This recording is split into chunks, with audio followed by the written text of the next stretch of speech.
तो गाइस आज के इस कहानी के अंदर हमारा मेन कैरेक्टर एक ऐसे वर्ल्ड में होता है जहाँ हम लोगों के पास सुपर पावर अवेक होना शुरू हो जाती है।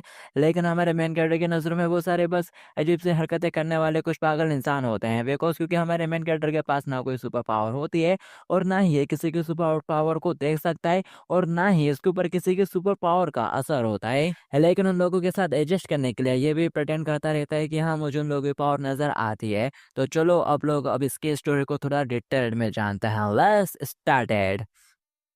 तो एपिसोड की शुरुआत में हमारा मेन कैरेक्टर जोर से चिल्लाते हुए कहता है मैं बीमार नहीं हूँ डॉक्टर, आप श्योर हो कि आप कोई मिस्टेक नहीं कर रहे हो? वो कहता है यार नहीं, 22 ईयर ओल्ड का मेल वो कहता है हाँ डॉक्टर, और मैं आपको बता दूं हाल ही में मैंने नोटिस करा है कि मेरे आसपास के लोग बिल्कुल भी नॉर्मल नहीं है और वो लोग हमेशा कुछ ना कुछ अजीब सी चीजें करते रहते हैं। वो कहता है मैं समझ रहा हूँ, तुमने ये नोटिस करा है कि तुम्हारे आसपास के लोग पहले से बिल्कुल अलग है। एग्जाम्पल के लिए कुछ लोग आग से सांस ले सकते हैं और कुछ लोग अपना शेप बदल सकते हैं और यहाँ तक कि कुछ तो टाइम को मैनिपुलेट भी कर सकते हैं, है ना? वो कहता है हाँ डॉक्टर, कहने लगता है ज़्यादा चिंता मत करो, तुम्हारी ये कंडीशन जो है ना वो ज़्यादातर बूढ़े लोगों में पाई जाती है क्योंकि उनको समय पर इंफॉर्मेशन नहीं मिलती और वो नई चीज़ों को जल्दी एक्सेप्ट नहीं कर पाते, इसलिए उन्हें ऐसा लगता है कि वो बीमार हैं। और ऑफ कोर्स थोड़ा सोशली डिस्कनेक्टेड रहने की वजह से भी ओटाकू कभी कभी ये एक्सपीरियंस कर लेते हैं।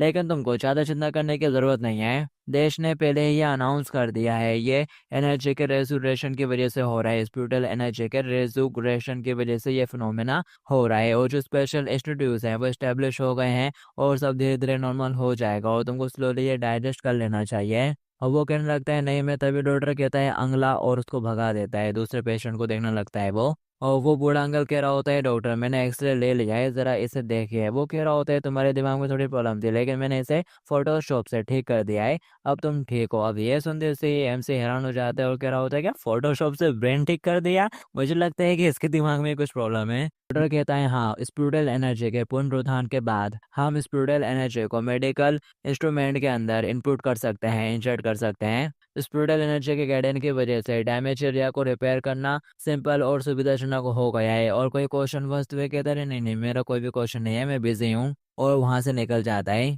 और वो सोच रहा होता है मैंने बिल्कुल भी नहीं सोचा था कि डॉक्टर भी इस तरह का हो गया है। वो चलते हुए जा रहा होता है तभी अनाउंसमेंट हो रही होती है स्पिरिचुअल एनर्जी का पुनरुत्थान शुरू हो चुका है और ये हम इंसानों के लिए एक न्यू एरा की शुरुआत है, हम इंसानों का एक नया युग आ रहा है। हम और वो बताना शुरू कर देते हैं कि एक महीने पहले न्यूज़ वालों ने रिपोर्ट करा था कि जो हमारी दुनिया है वो अब एक न्यू एरा में एंटर कर रही है। वो चलते हुए जा रहा होता है और साइड में हम देख पाते हैं किसी बंदे के पास फायर वाली पावर आ जाती है और वो लोगों को दिखा रहा होता है, लोग भी कह रहे होते हैं वाह क्या औसम है। और फिर वो थोड़ा और चलते हुए जाता है तो यहाँ पर एक और बंदा होता है जो कि अब पत्थरों को सोने में बदल सकता है, ये उसकी पावर होती है। जो देखकर लड़के उसकी तारीफें कर रही होती हैं, वाह तुम कितने अमेजिंग हो। और यहाँ पर एमसी बता रहा होता है उसके बाद से मेरे शहर में एक्स्ट्राऑर्डिनरी एबिलिटी वाले लोगों की काफ़ी बड़ी संख्या दिखाई देने लगी। और ऐसा कहा जा रहा है कि कुछ लोग तो एनर्जी को मैनिपुलेट कर सकते हैं और कुछ लोग मैटर को कंट्रोल कर सकते हैं और कुछ तो यहाँ तक कि टाइम और स्पेस को भी मैनिपुलेट कर सकते हैं। और अब जबकि यहाँ पर एक्स्ट्राऑर्डिनरी एबिलिटी वाले लोगों की संख्या ज़्यादा है तो यहाँ तक कि देश ने भी ये नोटिस कर दिया है कि इस जगह पर सबसे ज़्यादा फिनोमिना हुआ है स्पिरिचुअल एनर्जी रेस्टोरेशन। और इन लोगों का कहना है कि ये सिर्फ इंसान नहीं है बल्कि जानवर पेड़ पौधे भी म्यूटेट हो गए हैं। लेकिन मेरी नज़र में ये लोग बस पागलों की तरह हैं और इससे भी ज़्यादा अच्छी बात यह है कि इन्हें देखने वाले हर एक पर्सन उन्हें कोऑपरेट कर रहे हैं जैसे कि वो इन्हें रियल फील हो रहा हो, जैसे कि सब उनके लिए रियल हो। और साथ ही वो खुद ही से कहता है कि ऐसा हो सकता है कि यहाँ पर जो पागल हो गया है असल में वो मैं ही हूँ। और फिर तभी वो देखता है यहाँ पर एक बंदे को भी बेटी मिली होती है ना, तो वो बैनर लगाकर सेलिब्रेट कर रहा होता है और एक आंटी उसे बोल रही होती है ये कितनी किस्मत वाली बात है, तुम्हारी फैमिली के चाहो यही ने अपनी एक्स्ट्रा ऑर्डिनरी एबिलिटी को अवेयर कर लिया है और मैंने सुना है कि कंट्री द्वारा उसे भर्ती कर लिया गया है और अब उसे एक स्थिर नौकरी भी मिल जाएगी। और वो अंकल कह रहा होता है ऑफ कोर्स और साथ में हंसना शुरू कर देता है। एम से कहता है तो तुम लैंड लॉर्ड हो और आखिर इसमें इतने कर्व करने वाली क्या बात है। और ऑफ कोर्स उसने उनके सामने जाकर बात ये नहीं कि वो बस अकेले में बड़बड़ा रहा होता है और साथ ही बिल्डिंग के अंदर जाने लगता है और सोच रहा होता है मैं इस बारे में सोच रहा हूँ जो मेरे पास है क्या उसे भी एक एबिलिटी माना जाएगा। और वैसे मुझे सभी एक्स्ट्रा ऑर्डिनरी वाले लोग तो बिल्कुल पागल जैसे लगते हैं। और फिर तभी उसे कोई पर्सन नजर आ जाता है, सामने एक लड़की होती है बिना कपड़ों के जिसको देखने के बाद वो बहुत ज़्यादा चौंक जाता है और सोच रहा होता है आखिर ये क्या है। उसके ऐसे रिएक्शन देखकर वो लड़की सोच रही होती है कि ये मुझे देख सकता है, नो वे। जो एबिलिटी मेरे पास अभी हुई है वो इनविजिबिलिटी है। क्या ये इतनी जल्दी फेल हो सकती है? वो खुद को छुपाना शुरू कर देती है और डॉन उसको इस तरह से देखकर काफ़ी हैरानी में होता है और सोच रहा होता है आखिर ये हो क्या रहा है? ये लड़की इस तरह से, अब मुझे क्या करना चाहिए? और वो चलते हुए उसके करीब आने लगता है। वो लड़की घबरा जाती है और सोच रहे होते हैं वो आखिर अब ये करना क्या चाहता है? वो अपना हाथ आगे बढ़ाता है, वो बिल्कुल डर जाती है और सोच रही होती है प्लीज़, प्लीज़ मेरे बिल्कुल भी नज़दीक मत आना। पर तभी यहाँ पर एंस अपना हाथ पीछे की तरफ हटाता है और कह रहा होता है मैंने पकड़ लिया। उसने छुपकली को पकड़ लिया होता है और फिर साथ ही वो दरवाज़ा खोलते हुए अपने घर के अंदर चलने लगता है और इस तरह से प्रेटेंड कर रहा होता है जैसे कि उसने उस लड़की को देखा ही नहीं। और उसकी बातें सुनने के बाद वो लड़की सोच रही होती है तो इसने एक्चुअली मेरे पीछे की छुपकली को देखा था, ना कि मुझे। एम से सांस लेते हुए सोच रहा होता है भगवान का शुक्र है मुझे मौके पर ही एक प्लान सोच गया। अगर मकान मालिक को पता चल जाता है कि मैंने उसके बेटे को इस तरह से देख लिया है तो वो तो मुझे बहुत बुरी तरह से पीट देता। और फिर साथ ही वो थोड़ा हँसते हुए कहता है लेकिन ज़रा अगर मैं इसके बारे में सोचूँ तो पागल होना इतना बुरा भी नहीं है। लेकिन तभी वो लड़की भी उसके रूम में घुस आती है। उसको देखकर वो परेशान हो जाता है और सोच रहा होता है हो नो आखिर ये मेरे पीछे-पीछे कैसे आ गई? कहीं ये फिर से कंफर्म तो नहीं करना चाहती कि मैं वाक़ई में इसको देख भी सकता हूँ या नहीं? वो उस छिपकली को बोतल में डाल देता है और बोल रहा होता है मैं तो इतना कंगाल हो गया हूँ कि सिर्फ़ सस्ते शराब ही खरीद सकता हूँ। और वो सोच रहा होता है साधारण लड़कियाँ पानी और शराब में अंतर नहीं बता सकती। वो उस बोतल को वहीं पे रख देता है और कह रहा होता है मैं इसे बाद में पीऊँगा। और वो उस बोतल को देखना शुरू कर देती है और सोच रही होती है ये तो बिल्कुल उसी मेडिकल शराब की तरह लग रहा है जो मेरे फादर भी पीते हैं। एमसी सोफे पर बैठ जाता है और कह रहा होता है पहले चलो कुछ गेम देखते हैं। और वो लड़की सोफे के पीछे उसको घूर रही होती है और सोच रही होती है मुझे अभी भी अनईजी फील हो रहा है, मुझे क्लियरली ऐसा महसूस हो रहा है जैसे कि ये मुझे देख सकता है। नहीं, मुझे फिर कैसे कंफर्म करने का कोई तरीका ढूँढना होगा, क्या वो वाक़ई में सचमुच मुझे देख भी सकता है या नहीं? जबकि हमसे सोच रहा होता है सिद्धार्थ तुम अभी भी यहाँ पर क्या कर रही हो? जल्दी करो और यहाँ से चली जाओ। क्या तुम जानती भी हो इस तरह का बिहेवियर डबल टॉर्चर है? और फिर साथ ही वो टीवी देखने की एक्टिंग करना शुरू कर देता है और कह रहा होता है एक्साइटेड होते हुए ओह! गेम खेलना, गेम स्टार्ट हो गया। और वो टीवी पे कोई सा स्पोर्ट देख रहा होता है और फिर तभी उस लड़के के दिमाग में कुछ आइडिया आ जाता है। वो जाके सीधा उसके सामने वाली टेबल पर बैठ जाती है। टीवी का व्यू ब्लो कर कर ठीक उसकी आँखों के सामने और वो उसको देख रही होती है और सोच रही होती है इसके एक्सप्रेशंस तो चेंज ही नहीं हुए। ऐसा लगता है कि ये वाक़ई में मुझे नहीं देख सकता। चलो एक और लास्ट टाइम ट्राई कर लेती हूँ और फिर वो बाहें फैलाकर उसके सामने अच्छे से ब्लो करने लगती है सब कुछ। और फिर तभी हमसे चिल्लाते हुए कहता है यस गोल वेल डन। तो फिर वो भी टीवी की तरफ मुड़ के देखती है थोड़ा और फिर शांति की साँस लेते हुए कहती है एग्ज़ैक्टली। ऐसा लगता है कि वो मेरे आर-पार से भी टीवी को देख सकता है। इसका मतलब तो यही हुआ कि मैं वाक़ई में इनविज़िबल ही हूँ। और अब जो कि मेरे को ये बात कन्फर्म हो गई है तो ये बेटर होगा कि अब मैं जल्दी से यहाँ से चले जाऊँ। और फिर वो दरवाज़े से बाहर चली जाती है और फिर वो बोतल भी गिर जाती है और छिपकली भी निकल जाती है। और एमजे सोफे पर बैठकर स्ट्रेंथ की साँस लेता है और सोच रहा होता है ये वाक़ई में कितना अनोइंग था। और शुक्र है कि ये बस गेम का एक रिप्ले था। मुझे ये अच्छी तरह से याद था इसलिए आवाज़ सुनते से मुझे पता चल जाता है कि कब टीवी पे कौन-सा सीन आ रहा है और कब गोल हुआ है। जिसकी वज़ह से मैंने वो रिएक्ट करा और उसको बिलीव हो गया। और फिर तभी उसे बाहर से कुछ आवाज़ आती है। वो विंडो से बाहर झाँकता है और कह रहा होता है ऐसा लगता है कि ऑर्गेनाइज़ेशन के लोग ऑफ़िशियली एक्स्ट्राऑर्डिनरी पीपल को रिसीव करने के लिए यहाँ पर आ गए हैं और ये लोग ज़रूर झाऊ ऐसे कोई पिकअप करने के लिए आए होंगे। और फिर झाऊ है ऐसे फटाक से पीछे मुड़कर देखती है तो फिर वो डर के मारे छुपने लगता है और खुद ही से कह रहा होता है आखिर तुम इतना गिल्टी क्यों महसूस कर रहे हो येनलिंग? और वही थी जो कि बिना कपड़ों के तुम्हारे सामने घूम रही थी और अब तो उसने कपड़े भी पहने हुए हैं ना, तो क्या दिक्कत है? उसे एक नॉर्मल पर्सन की तरह देखो। कि तभी यहाँ पर कोई उसका रूम ठोकना शुरू कर देता है। वो कहता है कौन है और ऐसा बोलते हुए दरवाज़ा खोलता है तो ये लैंडलॉर्ड होता है और वो उसको देखकर चौंक जाता है और कह रहा होता है अंकल लैंडलॉर्ड। और फिर नेक्स्ट सीन में वो उसको घर से बाहर निकाल देता है और कह रहा होता है यहाँ से दफ़ा हो जा। और वो कहता है मैंने तो हर महीने रेंट दिया है और मैंने तुमको एक भी बार रेंट देना मिस नहीं करा, तो आखिर तुम मुझे क्यों बाहर निकाल रहे हो? और वो कहता है कोई भी रीज़न नहीं है, बस मेरी बेटी का कहना है कि तुम्हारा यहाँ पर रहना उसे अनकंफर्टेबल महसूस कराता है, इसलिए मैं तुमको यहाँ पर बिल्कुल भी नहीं देखना चाहता। जल्दी करो और यहाँ से दफ़ा हो जाओ। वो रोते हुए कह रहा होता है डैम इट! तो इसे ही वुमेन के इंस्टीट्यूशन कहते हैं। और फिर वो अपने पास से मोबाइल निकालता है और बोल रहा होता है चलो देखते हैं कि आस-पास कोई सस्ता सा होटल है।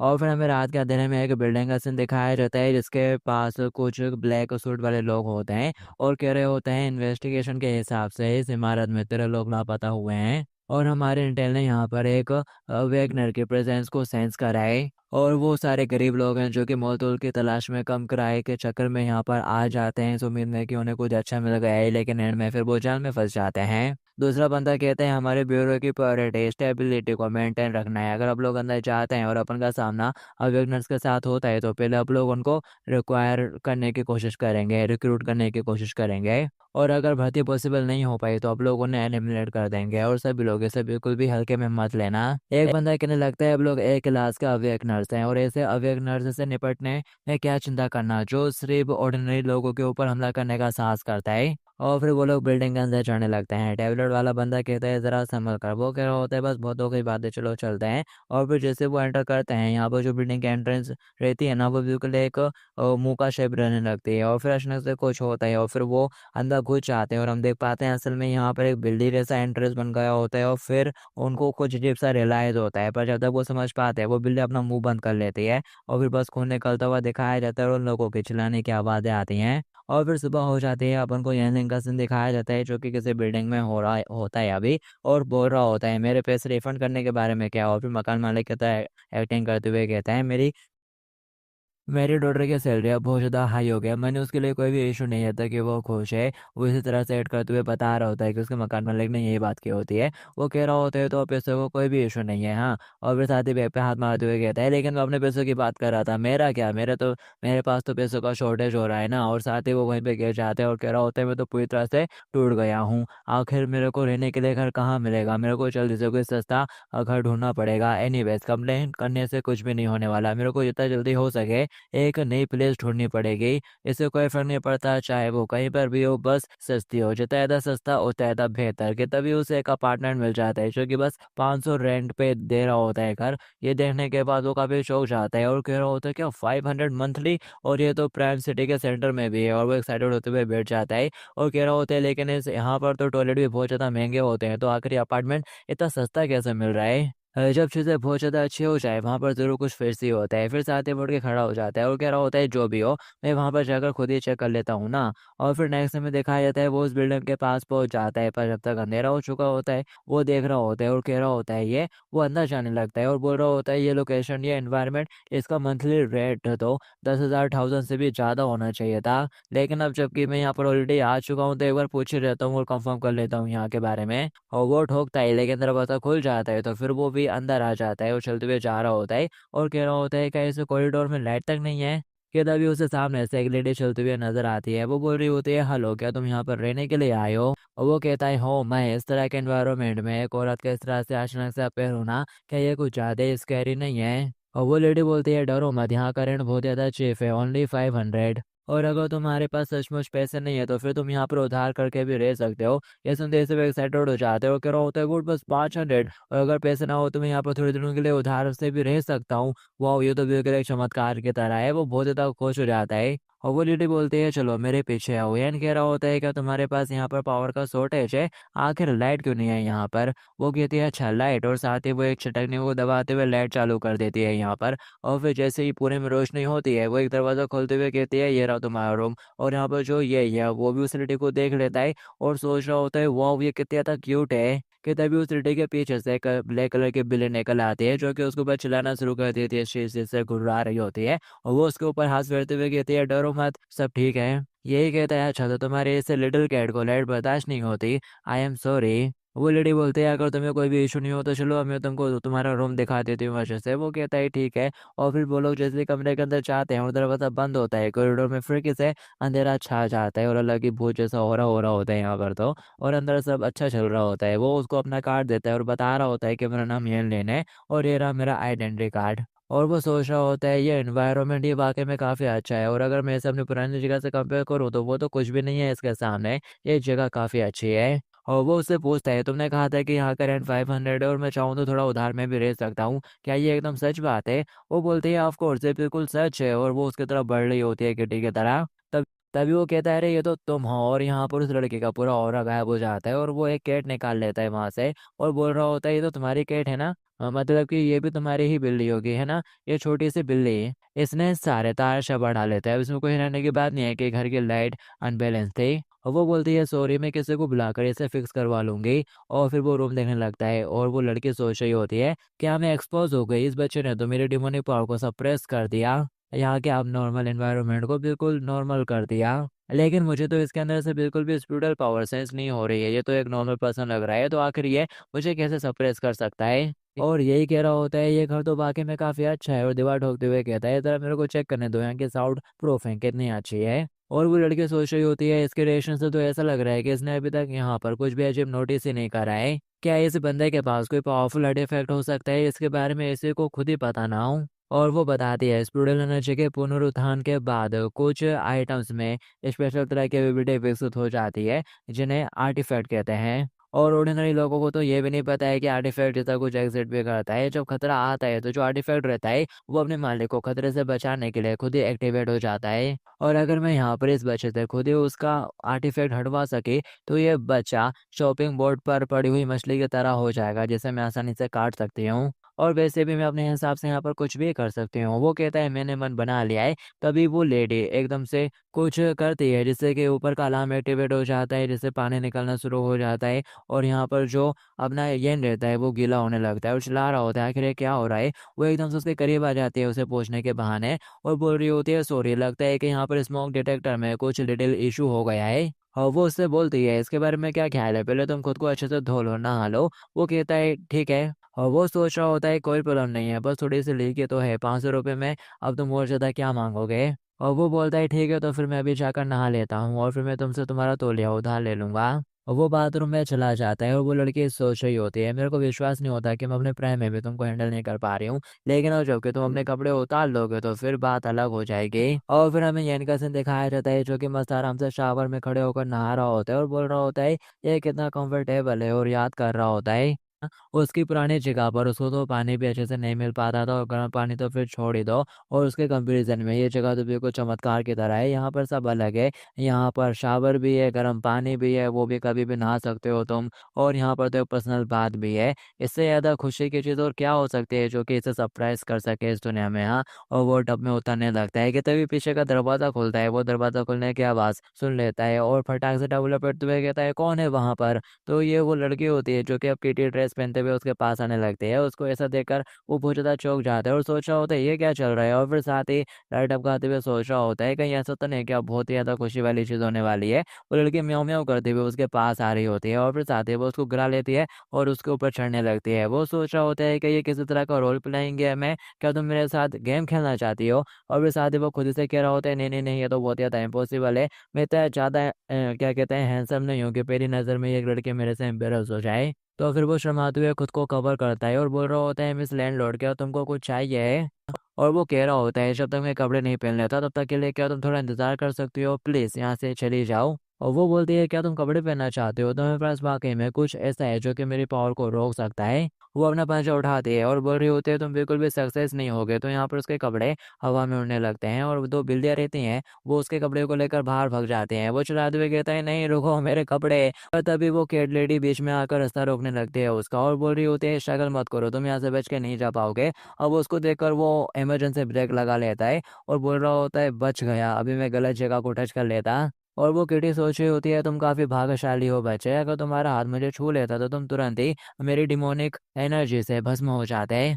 टू बैड, भले तुम काफ़ी ज़्यादा सावधान रहो लेकिन ये सब तुम्हारे कुछ सेकंड ही और बढ़ा पाएंगे लाइफ के। और वो आगे बढ़ते हुए उसको पंजा मारकर झपट्टा मारने लगती है। लेकिन तभी फिर से उसके टिका ऑरा गायब हो जाता है, डिमोनिक एनर्जी चली जाती है। और उडवान उससे थोड़ा पीछे हट जाता है और कह रहा होता है यंग लेडी प्लीज़ मेरे साथ वैसा मत करो, अगर तुमने फिर से मेरे को टच करने की कोशिश करी तो मैं गारंटी नहीं दे सकता कि कब मेरे पॉकेट का रॉकेट बाहर निकल आए। और वो बिल्ली सोच रही होती है हालांकि ऑर्डिनरी इंसानों की आत्मा का स्वाद अच्छा नहीं होता है लेकिन फिर भी मैंने इसके लिए काफ़ी इंतजार करा है। और फिर वो किटी गल आगे बढ़ने लगती है और बोल रही होती है अब कुछ भी नहीं है कहने को। और फिर वो उसके ऊपर झपट्टा बांधने के लिए कूद पड़ती है। वो घबराते हुए आंखें बंद कर लेता है और कह रहा होता है ऑल राइट, ये फेरी डांस हो या ना हो अब मैं बहुत तेजी से आगे बढ़ रहा हूँ। और साथ ही वो आगे बढ़ते हुए उसको कस के पकड़ लेता है और खुश होते हुए कह रहा होता है वो ये तो बहुत ज़्यादा सॉफ्ट और स्क्यूजी है। और फिर तभी वो बिल्ली घुराना शुरू कर देती है। तो जो यैन रहता है वो उसको पकड़ने की कोशिश करता है लेकिन वो बिल्ली कूदते हुए दूर भाग जाती है। और उस बिल्ली के जाते से यहाँ पर लड़की की बैटरी डाउन हो जाती है, वो बेहोश हो जाती है। यैन उसको संभालता है और वो बिल्ली गेट पर जाकर उसके ऊपर गुर्राती है और साथ ही वहाँ से भागने लगती है। वो कह रहा होता है आखिर यहाँ पर ये हो क्या रहा है। तो असल में असली विलन तो ये बिल्ली थी। और वो बिल्ली सोच रही होती है मैंने क्लियर है इस व्यक्ति से इसके सारे आर्टिफैक्ट्स को दूर कर दिया था, फिर भी उसने मेरे डिमोनिक एनर्जी को रोक लिया और साथ ही एक ही बार में मुझे अपने होठ से अलग भी कर दिया। तो अब मुझे जल्दी से यहाँ से भागना होगा, अगर मैंने लापरवाही करी तो सब कुछ खत्म हो जाएगा। और फिर नेक्स्ट में दिखाया जाता है जो यही रहता है वो उस लड़के को एक कमरे में लाकर अच्छे से बिस्तर में लेटा देता है और बोल रहा होता है। हयन कह रहा होता है हालांकि मुझे नहीं पता कि ऐसा कैसे हुआ, लेकिन एक किस्मत की बात है कि वो बस बेहोश हुई है। अगर उसे कुछ हो जाता तो मैं फिर बिल्कुल भी नहीं बच पाता। चलो पहले इमरजेंसी के लिए कॉल करते हैं। और फिर वो अपना मोबाइल निकालने की कोशिश करता है लेकिन उसे मोबाइल ही नहीं मिलता। वो कहता है अरे मेरा फ़ोन कहाँ चला गया। और फिर तभी उसे याद आता है कि बिल्लियाँ उसके कपड़े लेकर भाग गई थी, तो शायद फ़ोन उन्हीं में होगा। वो कह रहा होता है शायद उन कैट्स ने मेरे कपड़े कहीं पे छुपा दिए हों। नेवर माइंड, मैं बाहर जाता हूँ और किसी से हेल्प मांगता हूँ। और फिर हमें बिल्डिंग के बाहर दिखाया जाता है। एक और यूज़र बाहर खड़ा होता है और बोल रहा होता है। और वो कह रहा होता है जैसा कि एक्सपेक्टेड था, इस जगह पर तो बहुत ज़्यादा डिमोनिक एनर्जी है। अब वीकेंड ब्यूरो वाले काफ़ी ज़्यादा लापरवाह थे। अगर उन्होंने मेरे जैसे किसी एस क्लास को पहले यहाँ पर भेज दिया होता, तो हमें अधिक निर्दोष लोगों की जान नहीं खोनी पड़ती। हम लोग ज़्यादा लोगों की जान बचा सकते थे। कि तभी उसकी नज़र इन पर पड़ती है। वो कह रहा होता है वाक़ई में कोई इस अपार्टमेंट से बाहर निकल पाना मैनेज कर पाया। और वो कहता है नहीं रुको, उनके पिछले मिशन के दौरान बॉडी कैमरा से प्राप्त वास्तविक समय के लिंक किए गए डाटा से पता चलता है कि अपार्टमेंट के अंदर अभी भी एक पर्सन है। हालांकि उन दिनों के एंटर करने के बाद जो कांटेक्ट है वो टूट गया था। जो यहाँ पर येन है वो उसी बंदे के पास आ जाता है और कह रहा होता है माफ़ करना, लेकिन क्या मैं तुम्हारा फ़ोन उधार ले सकता हूँ। और वो सोच रहा होता है कि ये वाकई में एक पर्सन है जिसे चारे के तौर पर इस्तेमाल किया जा रहा है। और वो आगे से बोल रहा होता है अपार्टमेंट के अंदर एक लड़की के घर बेहोश हो गई है, इमरजेंसी है, मुझे मदद के लिए कॉल करना है। और वो सोच रहा होता है ऐसा लगता है कि इस अपार्टमेंट के अंदर जाते से ही जो इसके स्ट्रेंथ है उसे बूस्ट मिल जाता है। इसलिए ये किसी तरह से मुझे लुभाते हुए अपार्टमेंट के अंदर ले जाना चाहता है और फिर ये मेरे ऊपर अटैक कर देगा। और वो अपना फ़ोन देता है उसको और कह रहा होता है ठीक है ये ले लो। और वो सोच रहा होता है अगर ये मेरे साथ खेलना चाहता है तो फिर मैं भी इसके साथ खेलूंगा। वो बोलता है तुम्हारा बहुत बहुत शुक्रिया और फ़ोन लेने लगता है। तभी वो कहता है अभी मेरा मौका है, और वो फटाक से उसका हाथ पकड़ लेता है। येन उससे कहता है कि तुम ये क्या कर रहे हो। और वो कहता है मुझे खुद को इंट्रोड्यूस करने दो, मैं एक एस क्लास का अवेकनर हूँ, अवेकनर ब्यूरो से, और मेरा नाम ठंडर है। और जैसा कि मेरा नाम है मेरे पास लाइटनिंग को कंट्रोल करने की एबिलिटी है। और फिर साथ ही वो यहाँ पर उसको झटका देना शुरू कर देता है। हल्का सा झटका देने के बाद उसे पता चल जाता है। वो कह रहा होता है इस बच्चे के अंदर तो डिमोनिक एनर्जी का निशान ही नहीं है, ये तो बस एक आम इंसान की तरह ही लग रहा है और मैंने इसे सिर्फ एक जोरदार झटका दिया था, बस इतना ही काफ़ी है। हयेन उसके बाद सुन के सोच रहा होता है कि आखिर इसने ये अवेकनर ब्यूरो से है और ये भी एक अवेकनर है। मैं वाकई में इस पागल के साथ कोई भी डील नहीं करना चाहता। और वो अपना हाथ पकड़ लेता है और कह रहा होता है आखिर ये किस लिए था, तुमने मेरे हाथ को चोट पहुंचाई, दर्द हो रहा है। और वो उससे कहता है पहले मैं जाकर मास्टरमाइंड से निपटूंगा और फिर मैं वापस आकर तुमसे इंट्रोगेट करूंगा। और फिर वो उसको इग्नोर करते हुए जाने लगता है। यह सोच रहा होता है अब आखिर इसका क्या मतलब था, तुम अचानक से तुमने खुद को इंट्रोड्यूस करा और अब ऐसे ही जा रहे हो, तुमने तो मुझे एक इमरजेंसी कॉल भी नहीं करने दिया। और जो येन है वो देखता है कि वो बिल्डिंग के अंदर जा रहा होता है, तो फिर उसे याद आता है अरे नहीं, उस लड़के ने तो कपड़े ही नहीं पहने हुए हैं, इस आदमी को ऐसे अंदर नहीं घुसने दे सकता। वो उसके सामने आ जाता है और कह रहा होता है यहीं पर रुक जाओ। और वो सोच रहा होता है लगता है कि तुम छुपने में बहुत अच्छे हो, मेरा ठंडा चलने के बाद भी तुम इतने अच्छे से खड़े हुए हो। और फिर वो लड़ने के लिए तैयार हो जाता है और कह रहा होता है मैं थोड़ा लापरवाह हो गया था, लेकिन इस बार मैं बिल्कुल भी होल्ड बैक नहीं करूंगा। उसको इस तरह से देखकर वो थोड़ा हैरान हो जाता है और बोल रहा होता है आखिर ये बंदा क्या बड़बड़ा रहा है। और वो यहाँ पर अपनी लाइटनिंग को बुलाना शुरू कर देता है और डुआन को कुछ भी नजर नहीं आ रहा होता उसके लिए, तो बस वो ऐसे हवा में हाथ हिला रहा है। वो कह रहा होता है ये फिर कैसे क्या कर रहा है। तो यहाँ पर जो अपना ये है असल में शायद उसके ऊपर ना किसी सुपर पावर का असर होता है और ना ही वो किसी की सुपर पावर देख सकता है। ये शायद है इसके साथ, तभी ये अभी तक बचा हुआ है। वो कह रहा होता है दूसरे लोगों से अरे डरो मत, सब ठीक है यहाँ पर, तुम लोग इतना डर क्यों रहे हो। लेकिन तभी वो लोग कहते हैं अरे ये तो एक मॉन्स्टर है, और वहां से भागना शुरू कर देते हैं। इन लोगों को लाइटिंग नजर आ रही होगी शायद इसलिए। जबकि वो कह रहा होता है इस तरह से दूर मत भागो। और वो बंदा हल्का सा मुस्कुराता है और बोल रहा होता है जबकि तुम रेसिस्ट नहीं कर रहे हो तो इसका मतलब ये है कि अब तुम अपना ट्रू फॉर्म रिवेल करने वाले हो। और वो अपनी पावर को बढ़ाना शुरू कर देता है और अब उसके पीछे वो लिटिल कैट भी आ गई होती है। तो उसे ऐसा लग रहा होता है कि ये कैट अपने ये इनकी पावर है, और वो कैट भी उसके पीछे से उचकते हुए आती है और बोल रही होती है मैंने बिल्कुल भी एक्सपेक्ट नहीं करा था कि यहाँ पर एक और एक्सपर्ट है। वो भी उसको देख लेते हैं और कह रहा होता है अच्छी टाइमिंग है, चलो देखते हैं कि क्या होता है अब यहाँ पर। मेरा ठंडर तुमको टेक डाउन कर देगा, आगे बढ़ो। और फिर वो यहाँ पर अपने ठंडर का कुछ पुतला बना लेता है जो कि उस कैट से लड़ रहा होता है। और फिर हमें यहाँ पर येन के पर्सपेक्टिव से दिखाया जाता है। वो सोच रहा होता है क्या कोई मेरे को बताएगा आखिर ये आदमी एक बिल्ली के साथ डांस क्यों कर रहा है। उसके पर्सपेक्टिव से कुछ ऐसा नजर आ रहा होता है उसको। और वो उन लोगों से कहता है, "हे, क्या तुम लोग लड़ना बंद कर सकते हो?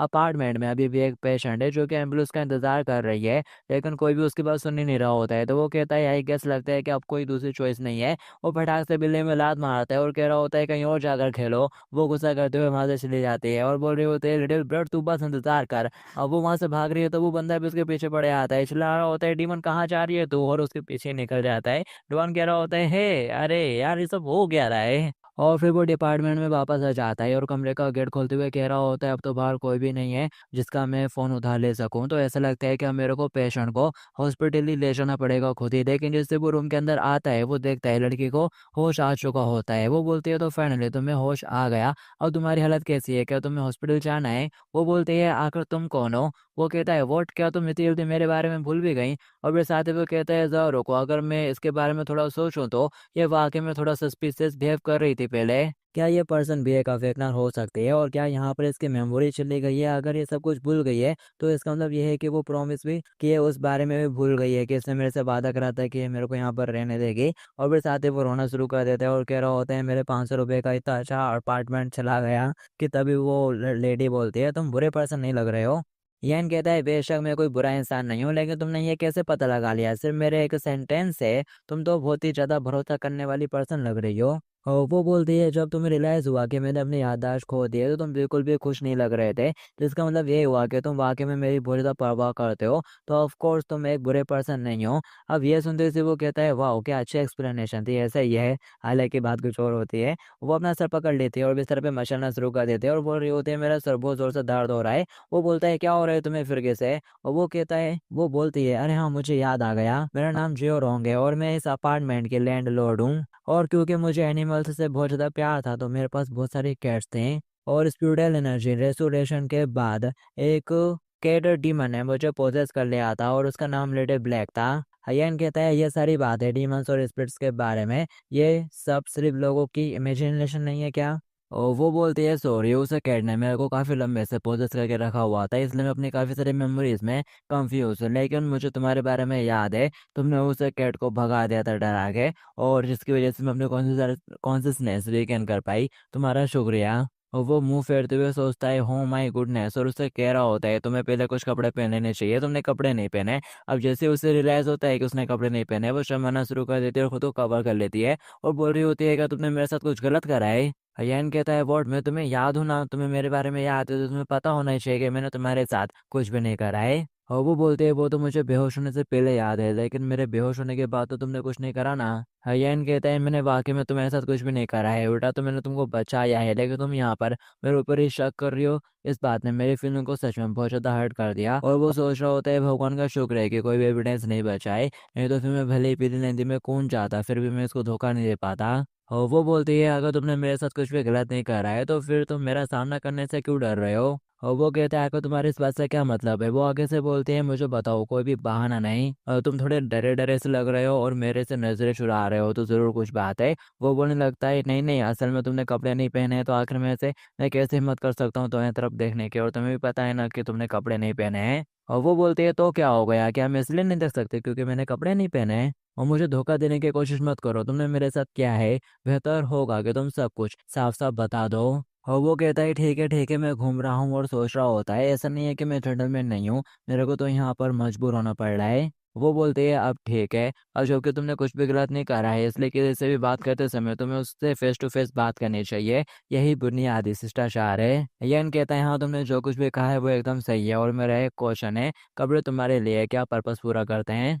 और वो बोलते हैं, कपड़े मेरे को गर्म रखते हैं, और वैसे ड्रेसिंग अच्छा दिखने के लिए भी है, ताकि मैं अपोजिट सेक्स को अट्रैक्ट कर सकूं। तुम इंसानों के पास बिल्लियों की तरह नेचुरली तौर पर गम और आकर्षण फर नहीं होता है, और पूरी तरह से नंगे होने की वजह से कोमलता और गर्माहट की भरपाई करने के लिए तुमको कपड़ों पर निर्भर रहना पड़ता है। कितना पैथेटिक है। और वो चौंकते हुए कहता है, क्या हम इंसान? वो पीछे हटते हुए कहती है, सॉरी, वो गलती से निकल गया। कभी कभी मैं सोचने लगती हूँ कि मैं भी एक बिल्ली ही हूँ, जो कि उसे कैट डीमन के इन्फ्लुएंस होने की वजह से हुआ है, और इंसानों को मैं एक आउटसाइडर की तरह समझने लगती हूँ। और वो सोच रहा होता है, ये एक ऐसी पर्सन है जो कि बातों को सीरियसली लेती है, और लगता है कि उसे कैट डीमन ने इसके कॉमन सेंस के ज्ञान को डिस्ट्रॉय कर दिया है। इसमें कोई हैरानी की बात नहीं है कि ये इतना हैरान करने वाला है। और वो लड़की बोलती है, पहले तो तुम मेरी तरफ देखना भी नहीं चाह रहे थे, और अब तुम इस तरह से क्यों घूर रहे हो मुझे? और वो बोलता है नहीं नहीं ऐसा नहीं है। वो बोलती है ऐसा इसलिए है क्योंकि मैं नंगी हूँ और बदसूरत दिख रही हूँ, है ना। उसकी बात सुनते ही वो एक सेकंड के लिए कंफ्यूज हो जाता है। वो आगे बोलती है हमारी बिल्ली जनजाति में अगर कोई बिल्ली पूरी तरह से गंजी हो जाती है तो दूसरी बिल्लियां निश्चित ही उससे दूरी बना लेती हैं। वो और तुमने मेरी तरफ देखने से परहेज किया, तुम्हारा कैरेक्टर वाकई में आउटस्टैंडिंग है। वो आगे से हंसते हुए कहता है हाँ हाँ मैं अच्छा पर्सन हूँ, तो चलो गर्मियों के लिए मैं तुम्हारे लिए कुछ कपड़े ढूंढता हूँ।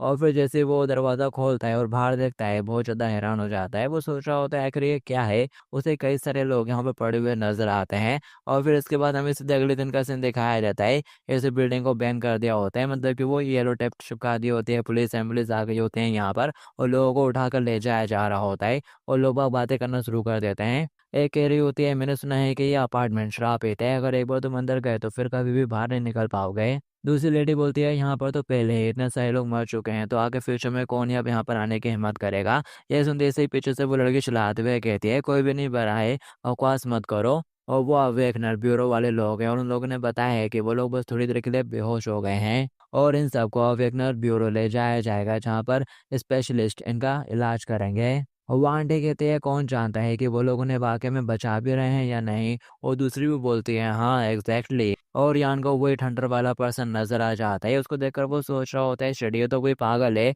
जो कि उस दिन कैट के साथ डांस कर रहा था। हो नो क्या उसने मेरे को देख लिया। और वो उसके पास से जाता है और कह रहा होता है हेलो मिस्टर यैन। लास्ट टाइम में थोड़ा रूड था लेकिन इस बार मैं तुमको अच्छे से इंट्रोडक्शन दूंगा। वो डरते हुए उससे पीछे हटने लगता है। वो कह रहा होता है मुझे समझ में आ रहा है कि तुम क्यों इतने सावधान हो। मैंने गलती से पहले मैंने तुमको कल्प्रिट समझ लिया था मिस्टर यन, लेकिन अब मेरे को रियलाइज हो चुका है मिस्टर यन तुम यहाँ पर असल में प्रॉब्लम को डिस्कवर करने के लिए आए थे और उसके साथ डील करी है। और वो उसे कहता है कि तुम किसी चीज़ पर मेरे से बात करना चाहते हो, अगर नहीं तो प्लीज़ अपने काम से काम रखिए और अपने बिजनेस पे ध्यान दीजिए। वो सोच रहा होता है मैं वाकई में इन लोगों के साथ बिल्कुल भी इन्वॉल्व नहीं होना चाहता हूँ। और वो बोलता है मैं कल के लिए तुम्हारा शुक्रिया अदा करना चाहता हूँ मिस्टर रेन, अगर तुमने बीच में कल इंटरफेयर नहीं किया होता हमारे बीच की लड़ाई बहुत ज़्यादा खतरनाक हो जाती और मीलों तक सब कुछ तबाह हो जाता।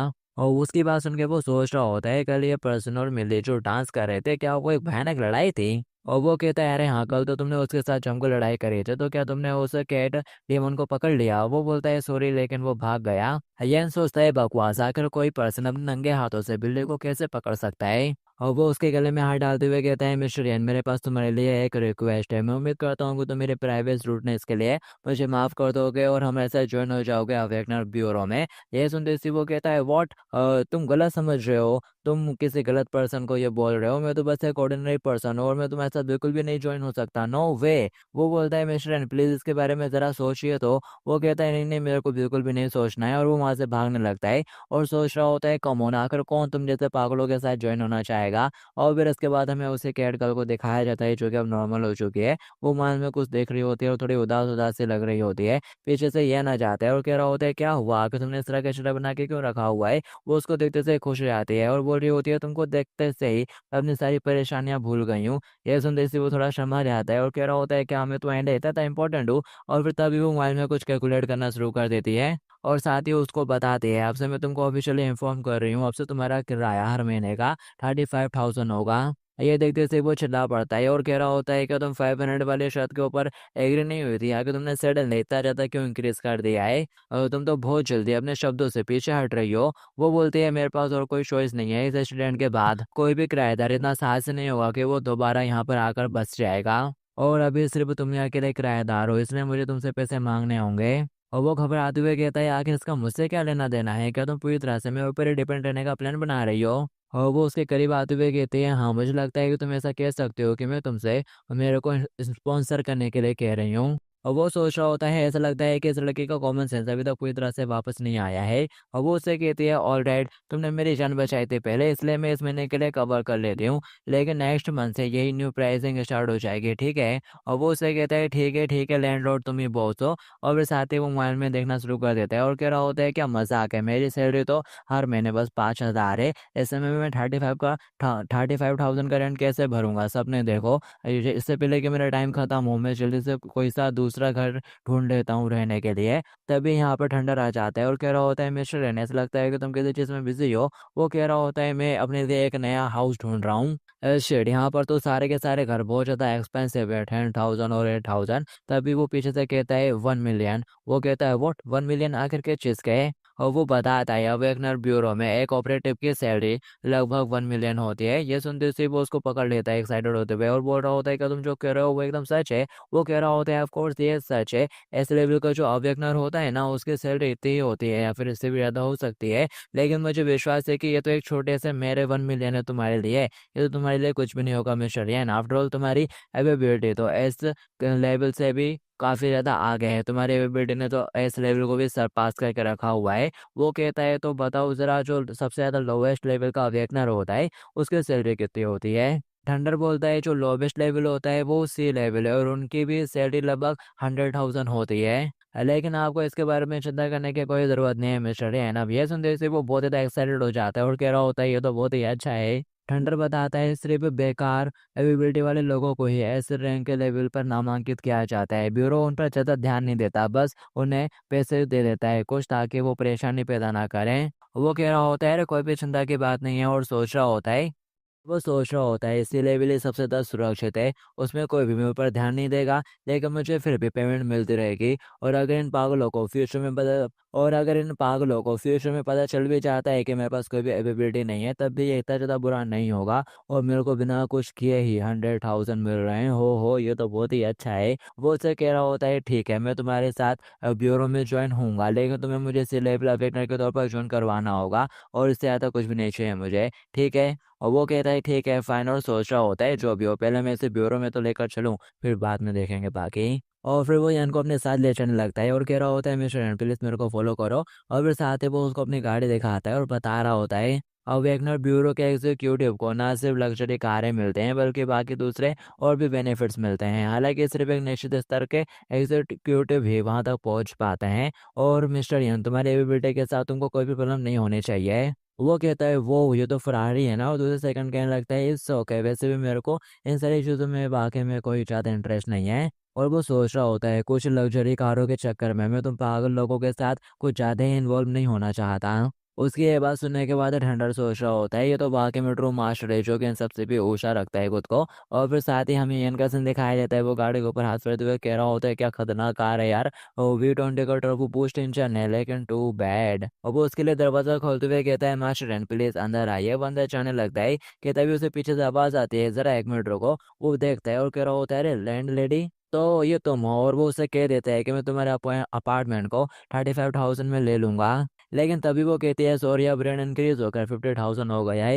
ये सुनते से वो कहता है व्हाट फिर कैसे है यहाँ का तुम इस तरह से फिर कैसे इतना सारा रेंट कैसे बढ़ा सकती हो। और वो बोलते हैं अब तुम अवेकनर ब्यूरो के एग्जीक्यूटिव बन चुके हो, हर दिन मोटा पैसा कमाओगे तो हायर प्राइस है तुम्हारे स्टेटस को सूट करेगा। और अगर तुम इतना पैसा खर्च नहीं करना चाहते तो बाकी के अमाउंट की भरपाई तुम अपने शरीर से कर सकते हो, तुम मुझे मसाज दे सकते हो जैसे कि। और वो कहता है तुम्हारी बॉडी का इस्तेमाल करना कंपनसेशन के तौर पर कहीं ये कुछ ज़्यादा नहीं हो जाएगा। और वेल आप लोग कहते हैं क्लोज भी नहीं है। और फिर तभी वो कहता है दारो को क्या बोला तुमने मसाज। वो बोलती है हाँ हम बिल्लियों को अपने बालों की मालिश कराने के लिए किसी की ज़रूरत होती है, नहीं तो ये काफ़ी ज़्यादा असुविधाजनक हो जाते हैं। अगर तुम इसमें मेरी हेल्प करते हो तो मैं हर महीने की अपनी मसाज फीस बचा सकती हूँ। और वो कहता है ठीक है मैं तैयार हूँ। वो लड़की बोलती है बस ऐसे ही ये काम काफ़ी थकाऊ हो सकता है तुम जानते हो ना। लेकिन वो सोच रहा होता है क्या ये काम बस एक बिल्ली को सहलाना नहीं है, ये तो बहुत ज़्यादा आसान होगा। और वो उससे बोलते हैं मैं तुमको पहले ही बता देती हूँ जो प्रोफेशनल मालिश होती है ना वो सिर को रफ करने से कहीं ज़्यादा होती है। इसके अंदर गर्दन की मालिश, फ्रंट लेग, स्पाइन और वो और भी चीज़ों के नाम लेते हैं बोल रही होती है, इन सब की भी शामिल होती है। और इसमें 1 घंटे से भी ज़्यादा का टाइम लग सकता है इस सेशन में। अब ये सुनने के बाद वो एकदम काफ़ी हैरानी में होता है और फिर दूसरे सेकंड कहने लगता है कि आप लोग सामने तो शुरुआत कर सकते हैं। और वो बोलती है बिल्कुल भी नहीं, हम बिल्लियाँ बहुत ज़्यादा सावधानी बरतने वाले क्रिएचर होते हैं और इससे पहले तुम्हें मेरा पूरा विश्वास जीतना होगा। और वो कहता है ओ अच्छा वेल। तभी वो उससे कहती है ज़रा इसे सीरियसली लो यार, हमारे लिए फर की देखभाल करना खाने देता है इम्पोर्टेंट है, ये उतना आसान नहीं है जितना तुम सोचते हो। और अगर बाद में तुम्हें इसका पछतावा होता है तो मैं किराए को दोगुना कर दूंगी। और वो उससे कहता है समझ गया मुझे इसका पछतावा नहीं होगा, अगर मुझे पछतावा हुआ तो तुम किराए को 10 गुना भी बढ़ा सकते हो। और वो बोलते हैं ठीक है बस इतने ही मैं निकलती हूँ और तुम्हारा इंतजार करूंगे। वो बोलता है ठीक है और सोच रहा होता है मसाज करना वो भी इतनी ज़्यादा ब्यूटीफुल लेडी कि मैं तो इसे सारा दिन कर सकता हूँ। और दूसरी तरफ वो लड़की सोच रही होती है यस फ्री का लेबर मिल गया। और फिर इसके बाद हमें दिखाया जाता है जो अपना यन रहता है वो उसकी गाड़ी में बैठ कर निकल पड़ता है ब्यूरो जाने के लिए। ठंडर बोल रहा होता है मास्टर यन हमारी एजेंसी अवेगनर ब्यूरो भीड़ भाड़ से दूर बाहरी क्षेत्र में स्थित है क्योंकि हम अक्सर अलग अलग तरह के एक्सपेरिमेंट करते रहते हैं। वो कहता है वो और बिल्कुल भी एक्साइटमेंट नहीं दिखा रहा होता है। थंडर सोच रहा होता है ऐसा लगता है कि जो मास्टर येन है और वो सांसारिक संपत्तियों के बिल्कुल भी शौकीन नहीं है। इसलिए उन्हें जिस चीज़ की सबसे ज़्यादा ज़रूरत है वो है आर्टिफैक्ट्स, और साथ ही वो बताना शुरू कर देता है, मास्टर जी हमारे ब्यूरो एजेंटों की एबिलिटी बढ़ाने के लिए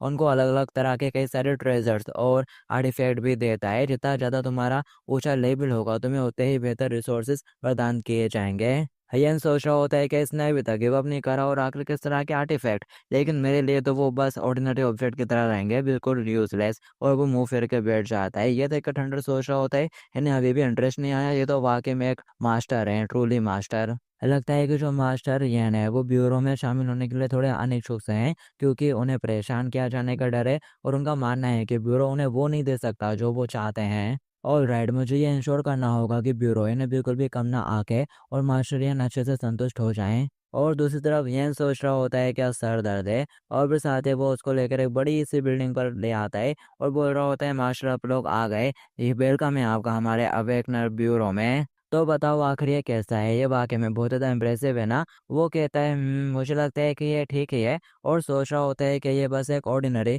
इंडस्ट्रियल पार्क नहीं है। और वो बोल रहा होता है ब्यूरो जैसे इंपॉर्टेंट जगह का दरवाजा पूरी तरह से क्यों खुला है, क्या यहाँ पर मिलिट्री बेस की तरह हथियार बंद गार्ड नहीं है। और वो उससे कहता है हमारे बैरियर में दोनों चीज़ें कंबाइन है, वो डिफेंस भी कर सकता है और अटैक भी। किसी भी एंगल से एक मक्खी भी अंदर नहीं आ सकती। क्यों, ये बहुत ज़्यादा इंप्रेसिव है ना। वो भी ताली बजना शुरू कर देता है और कह रहा होता है वो मैं तो वाकई में बहुत बुरी तरह से इम्प्रेस हो गया। और वो उसको बिल्डिंग के अंदर ले आता है और बता रहा होता है एबिलिटीज आने के बाद देखा जाए तो जो हमारे ट्रेडिशनल हथियार है उनमें हमेशा खराबी की संभावना रहती ही है। इसलिए अब जितने भी देश है ना वो ट्रेडिशनल हथियारों को खत्म कर रहे हैं और एबिलिटी को बढ़ावा देने पर अपना ज़्यादा फोकस कर रहे हैं, ताकि वो इस नए युग में प्रमुख शक्ति बन सके। ये सुन के यह सोच रहा होता है वाह, लगता है कि पूरी दुनिया पागल हो चुकी है। और अगर ऐसे ही चलता रहा तो फ्यूचर में लड़ाइयाँ यूं ही चलती रहेंगी। और वो इमेजिन कर रहा होता है कि कैसे लड़ाइयाँ हैं, लोग बस एक जगह पर खड़े होकर हुई हा कर रहे हैं। और वो सोच रहा होता है वैसा देखा जाए तो ये जो वॉर है ये ज़्यादा सिविलाइट है, मतलब कि ये जो वॉर है वो काफ़ी सभ्य होती जा रही है, जो शायद इतनी बुरी भी बात नहीं है। और ठंडर देखता है ये अपनी ही सोच में गुम होता है, तो वो सोच रहा होता है ऐसा लगता है कि ये छोटे छोटे स्केल की बात है मास्टर का ध्यान आकर्षित नहीं कर पा रही हैं। कि तभी पीछे से आवाज़ आती है, अरे कैप्टन ली तुम, क्या इत्तेफाक है। और वो बोलने लगता है, अरे कैप्टन यंग तुम अभी भी वापस आए क्या। और वो यंग की तरफ देखता है और बोल रहा होता है ये पर्सन तो थोड़ा अनफेमिलियर सा लग रहा है। और वो बताता है ये एक न्यू रिक्रूट है जिसे मैंने डिस्कवर करा है और मैं ही उसे यहाँ पर लेकर आया हूँ, और इसका नाम यन लिंग है। थंडर कहता है मास्टर ने मेरा मतलब यन लिंग एक बहुत ही कमाल का पर्सन है, ये ब्यूरो की पहली टीम का कैप्टन है और एस लेवल के चीफ, इनका नाम यांग जिशियान है। वो बोलता है क्या यांग जिशियान, और वो बोलने लगता है क्या हुआ, क्या तुमने ये नाम सुना है। अयन कहता है मैंने इस नाम के बारे में पहले सुना तो नहीं है, लेकिन मुझे ऐसा फील हो रहा है कि ये तुम्हारे से तो बिल्कुल भी मैच ही नहीं खाता ये नाम। ठंडर कहता है क्या मिसमैच, जरा तुम इनके मसल्स तो देखो और जरा ये गिगा चेड वाला फेस तो देखो, और ये सेक्सी जॉ लाइन, और जरा देखो ये बिल्कुल एक पहाड़ की तरह खड़े हुए हैं। तो क्या ऐसे में इनको यांग शियान कहना सूट नहीं करता, ये तो उनके ऊपर बहुत अच्छा सूट करता है मेरे हिसाब से।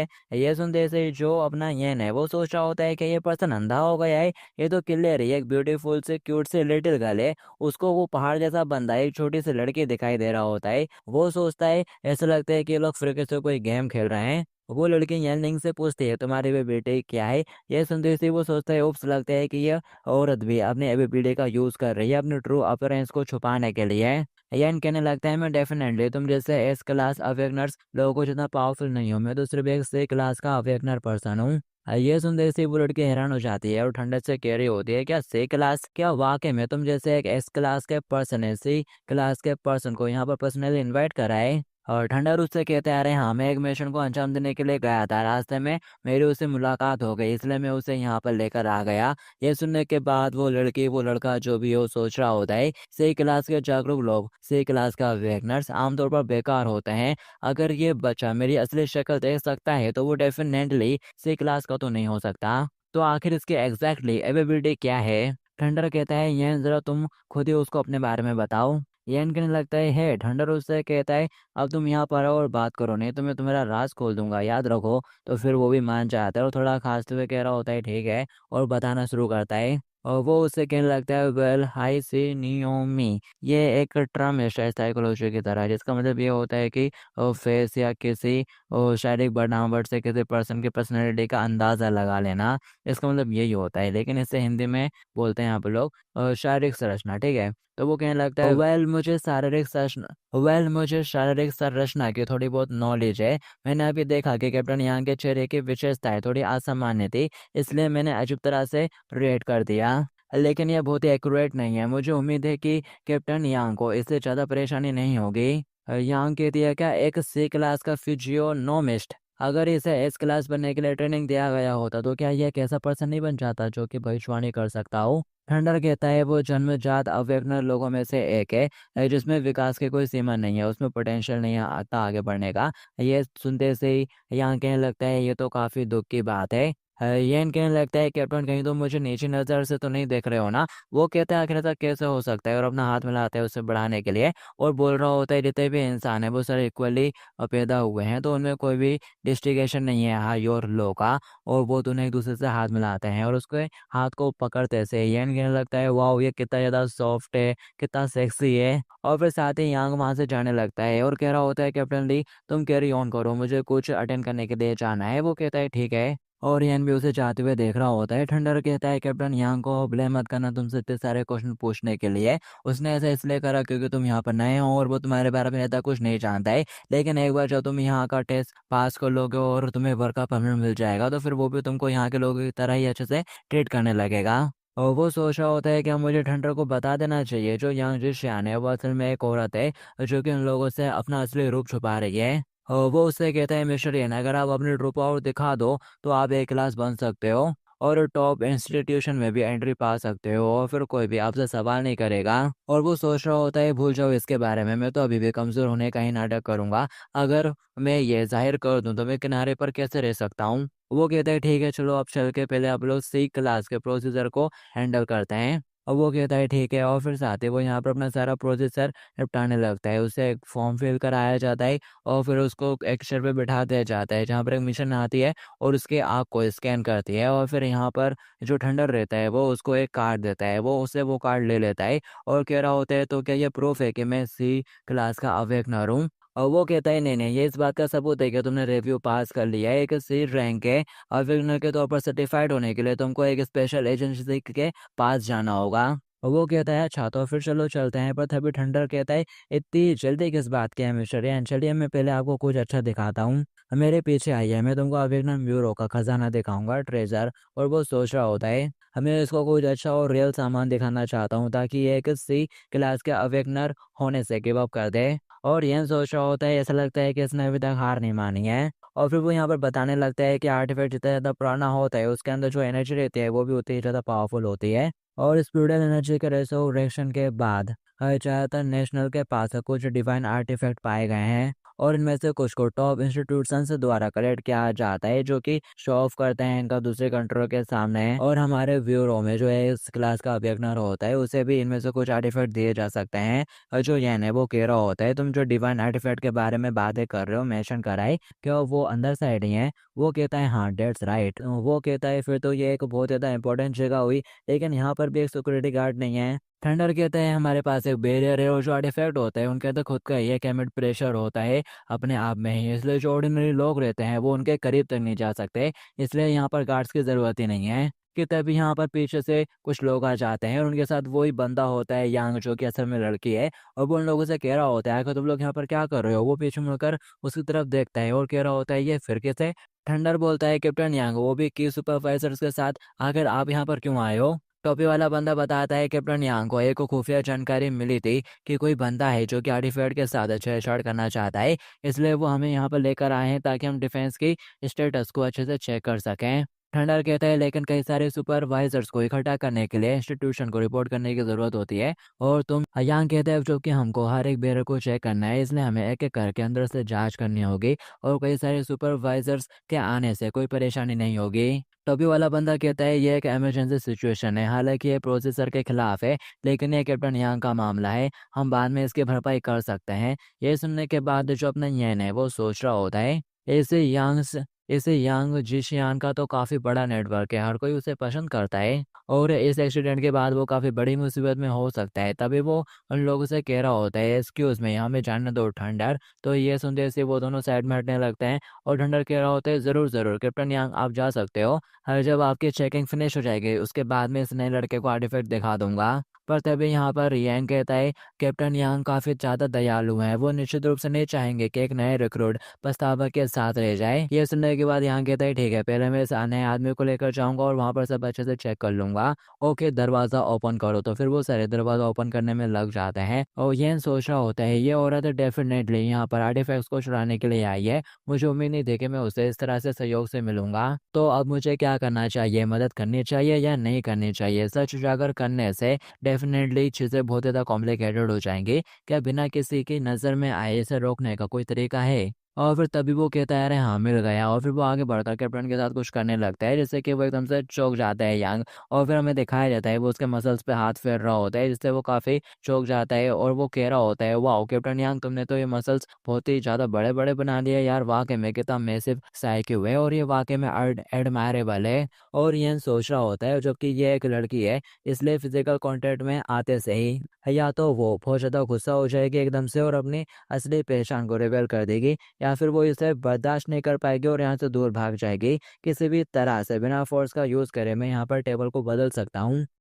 और फिर ये लोग दरवाज़ा खोल देते हैं और वो टोपी वाला आकर बोलता है, दरवाज़ा ओपन हो गया है। तो फिर यहाँ पर जो यांग रहता है वो थोड़ा ढंग से बिहेव करने लगता है, लोगों की नज़र है उस पे। वो यांग से कह रहा होता है, अगर तुम्हें भी इस तरह मसल्स चाहिए तो तुम बाद में मेरे साथ वर्कआउट को ज्वाइन कर सकते हो, लेकिन फिलहाल चलो अब लोग अंदर चलते हैं। वो कहता है ठीक है और सोच रहा होता है, कंटिन्यू उसको इस तरह से पकड़ने के बारे में भूल जाओ, नहीं तो लोग मुझे परवट की तरह समझेंगे। पहले सिचुएशन को चेकआउट कर लेते हैं। तभी ठंडर उसके पास आता है और कह रहा होता है, ये लाइक मेरे मसल्स भी ज़्यादा बुरे नहीं हैं, अगर तुम चाहो तो मेरे साथ भी वर्कआउट कर सकते हो, मैं तुम्हारा ट्रेनिंग पार्टनर बन सकता हूँ। और वो उससे कहता है, नहीं इसकी कोई ज़रूरत नहीं है, मेरे लिए एक पार्टनर का होना ही काफ़ी है, ज़्यादा लोगों को मैं हैंडल नहीं कर सकता। और फिर वो लोग भी साथ में अंदर घुस आते हैं और जो यन रहता है वो उसके पीठ पे हाथ मार देता है जिससे कि वो एकदम से चौंक जाती है और पीछे मुड़ते हुए कहती है, यू फिर कैसे? यन उससे कह रहा होता है, सॉरी मैं थोड़ा डिस्ट्रैक्ट हो गया था। यहाँ कहता है, यहाँ की एनर्जी का प्रेशर बहुत ज़्यादा है, बहुत सारे लोग तो यहाँ पर ढंग से खड़े भी नहीं हो सकते और तुम तो एक सी क्लास के बंदे हो, तो तुम यहाँ पर अच्छे से कैसे रह पा रहे हो, कोई रेशन नहीं तुम्हारा?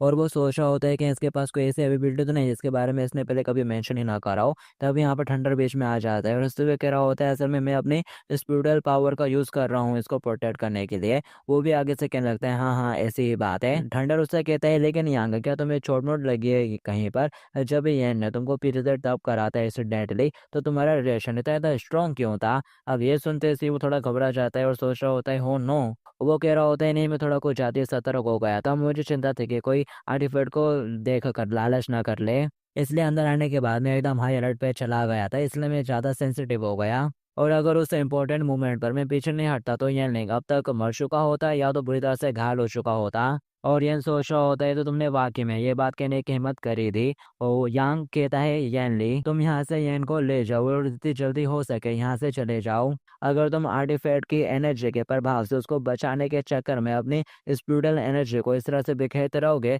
तो तुम लंबे समय तक खुद को नहीं बचा पाओगे। और वो सोच रही होती है, आर्टिफैक्ट मिलने से पहले मैं किसी भी तरह के अब नॉर्मल बिहेवियर को अफोर्ड नहीं कर सकती। यैन कहने लगता है, अगर ऐसी बात है तो कैप्टन यांग तुम मुझे प्रोटेक्ट क्यों नहीं करते? और उससे फिर से चिपकना शुरू कर देता है वो। और पीछे से ठंडर सोच रहा होता है, तुम तो एक हाई रैंक के इंडिविजुअल हो, तुमको प्रोटेक्शन की जरूरत है ना? तुम तो बस यहाँ पर कैप्टन यांग के क्लोज आने की कोशिश कर रहे हो क्लियरी, लेकिन इधर टाइम से तुमने मेरे से दूरी बना कर रखी हुई थी। ठंडर कहता है, अगर सचमुच दुश्मन है तो यांग लिंग क्या तुम चाहते हो? तभी यांग कहता है, श्योर श्योर, अगर तुम आर्टिफैक्ट देखना चाहते हो तो यहीं पर रुको। यांग सोच रही होती है, तो रैंक का इस्तेमाल करना है इस रैंक को डिस्ट्रैक्ट करने के लिए, और जब हम दो लोगों की फाइट हो जाएगी, यानी कि मेरी फाइट होगी ठंडर के साथ, तो जब तक कि तो उसकी जो स्ट्रेंथ है वो डेफिनेटली काफ़ी रिड्यूस हो चुकी होगी। और जो यैन है वो उसका हाथ पकड़ लेता है और बोल रहा होता है, तुम्हारा शुक्रिया कैप्टन यांग। वो बोलता है, यैन लिन, तुमको इतना ज़्यादा क्लोज आने की भी ज़रूरत नहीं है। यैन कहता है, ये तो बस सेफ्टी के लिए है, आफ्टर ऑल अब लोग यहाँ पर ब्रदर्स है ना। अब ये सुनने के बाद वो लड़की भी कुछ नहीं कह पाती और सोच रही होती है, एक बार जब मेरे को आर्टिफैक्ट मिल जाएगा ना, तो मैं तेरे में एक भर के चाटा मारकर तुझे खत्म ही कर दूंगी, यू परवर्ड। हयेन पूछ रहा होता है, तो क्या यही इस ब्यूरो का लेजेंडरी ट्रेजर है? वो सोच रहा होता है, ये तो जेड रूलर का एक पीस है, इसमें तो कुछ भी स्पेशल नहीं है। और जो यांग रहता है वो उसके ऊपर से जो क्यूब है वो उठाने लगता है। ठंडर आगे बढ़कर उसको रोकने लगता है और बोल रहा होता है कैप्टन यांग आखिर तुम ये क्या कर रहे हो। और ये जो प्रोटेक्टिंग शील्ड है ये अपने आप में ही एक मैजिकल टूल है, एक बार जो तुम इसे ओपन करोगे तो पूरा ब्यूरो एंटायर हीरो अलर्ट हो जाएगा। वो उसे कह रहा होता है लेकिन आर्टिफैक्ट की सेफ्टी के लिए मुझे इसको उठाकर भी चेक करने की ज़रूरत है। और वो उसको पूरा उठा लेता है। और जो यन रहता है वो कह रहा होता है अर्जेंट मैटर में अर्जेंट एक्शन करने की ज़रूरत होती है। और वो आगे बढ़कर उसकी चेस्ट को टच कर देता है और कह रहा होता है कैप्टन यांग तुम्हारी चेस्ट के ऊपर तो एक मक्खी है। तो अब उसने यहाँ पर एक लड़की के चेस्ट को टच कर दिया है तो वो यहाँ पर गुस्से में अपना बॉक्स ला देती है, जिससे कि उसको एक जोर का लपाड़ा सा पड़ जाता है और वो दूर जा गिरता है। और कह रहा होता है इसका हाथ तो वाकई में काफ़ी ज़्यादा वजनदार है। और वो सोच रहा होता है कैप्टन थंडर मैंने अपनी तरफ से पूरी कोशिश कर दी है, अब तुम्हारी बारी है। और यहाँ पर जो यांग है उसने लड़कियों की तरह चिल्ला भी दिया होता है और जो ठंडर है उसने नोटिस कर लिया होता है। तो अब वो यहाँ पर पूछ रहा होता है कैप्टन यांग आखिर तुम्हारी आवाज़ वैसी अभी क्यों हो गई थी। कि इतने में जो यांग है वो आगे बढ़कर ठंडर को लात मार देता है और ठंडर कहता है कैप्टन यांग आखिर तुम एग्जैक्टली ये कर क्या रहे हो। वो आगे बढ़ते हुए उस रूलर आर्टिफैक्ट को उठा लेता है और कह रहा होता है क्या कहा तुमने कैप्टन यांग। और फिर साथ ही वो लड़की उसके सामने अपनी असली अपीयरेंस को रिवील कर देती है और बोल रही होती है जरा देखो तो कौन हूँ मैं। अब ये देखने के बाद ठंडर कह रहा होता है क्या एक ट्रांसफॉर्मिंग एबिलिटी आखिर ये एग्जैक्टली है कौन। ये सुनने के बाद यंग यंग सोच रहा होता है तो लगता है कि इस फेक चुड़िया के पास ट्रांसफॉर्मिंग की एबिलिटी है। ठंडर आगे बढ़ता है और चिल्लाते हुए कहता है इस ब्यूरो के साथ फाइट लेने के बाद तुमको क्या लगता है कि तुम यहाँ से चल के ऐसे ही निकल सकती हो। और फिर तभी वो लड़की उसके ऊपर उसी आर्टिफैक्ट से हमला कर देती है, ठंडर की चीखें निकल जाती हैं। और वो लड़की बोल रही होती है तुम तो एक महान ठंडर थे ना, तो आखिर तुमको इस लिटिल गर्ल के साथ निपटने में इतनी ज़्यादा दिक्कतें क्यों हो रही हैं। और फिर यहाँ से हमें येन के पर्सपेक्टिव से दिखाया जाता है, वो लोग एक्टिंग कर रहे होते हैं उसके हिसाब से। वो सोच रहा होता है अब तो उसने अपनी पहचान को भी उजागर कर दिया है। तुम कह सकते हो कि अब वो फ्री होकर अब एक लड़के ग्रुप्स के ऊपर दोष बढ़ाने की कोशिश कर रही है। वो लड़की येन की तरफ घूमती है और बोलती है अब तुम्हारी बारी है। येन उसे बोल रहा होता है मैं तुम्हारे लिए कोई भी खतरा नहीं हूँ और सोच रहा होता है चलो भी मैं बस एक नॉर्मल लाइफ जीना चाहता हूँ, मैंने पहले ही मदद कर दी है, क्या तुम इस मुसीबत से अब मेरे को दूर नहीं रहने दे सकते। और वो लड़की बोलती है तुमने पहले मेरे साथ जो हरकत करी थी अब तुमको उसके लिए अपने हाथों को खोना पड़ेगा, अपने हाथों को अलविदा कह दो। येन कहता है मैं तो बस तुम्हारे लिए मक्खी मारने में मदद कर रहा था और उस समय तो तुम एक बहुत ही ताकतवर आदमी थी ना, तो आखिर तुम यहाँ पर किस बदतमीजी के बारे में बात कर रही हो। और वो जंप करते हुए उसकी तरफ बढ़ती है और चिल्लाते हुए कहती है बस बहुत हो गई बात है, अगर आज यहाँ पर भगवान भी नीचे आ जाए ना तभी वो तुझे मेरे से नहीं बचा पाएगा। यह सोच रहा होता है हे मुझे लड़कियों पर हाथ उठाने के लिए फोर्स मत करो, मैं लड़कियों की बहुत ज़्यादा रिस्पेक्ट करता हूँ। और वो स्केल को उसके काफ़ी ज़्यादा करीब ले आती है और बोल रही होती है मैं तुम्हारे इतने ज़्यादा नज़दीक आ चुकी हूँ तो फिर भी तुम इतने ज़्यादा शांत कैसे हो। ये सुनते से अब यन घबराने की एक्टिंग करने लगता है और सोच रहा होता है कि मेरे को वो फैंसी इफेक्ट्स क्यों नज़र नहीं आ रहे हैं। नॉर्मल सर्कमस्टेंसेस में इस समय मुझे क्या एक्सप्रेशंस दिखाने चाहिए, दर्द डर या पसीने की गोलियां। तो वो यहाँ पर थोड़ा डरने की एक्टिंग करने लगता है और सोच रहा होता है मुझे थोड़ा और सीखने की ज़रूरत है, फ्यूचर में ये फेस बदलने में मेरे काम आ सकता है। और वो लड़की सोच रही होती है मेरे ऑरा को इस सर्टिफिकेट के साथ कंबाइन करने के बाद भले ही तुम उसके जैसे नहीं हो लेकिन कम से कम तुम्हें ज़मीन पर पड़े रहकर रोना चाहिए था या फिर मुझसे दया की भीख मांगनी चाहिए थी। ये सुनने के बाद यह सोचता है भूल जाओ इसके बारे में, ये बहुत ज़्यादा एम्बेरसिंग है, मैं बिल्कुल भी कोऑपरेट नहीं करने वाला।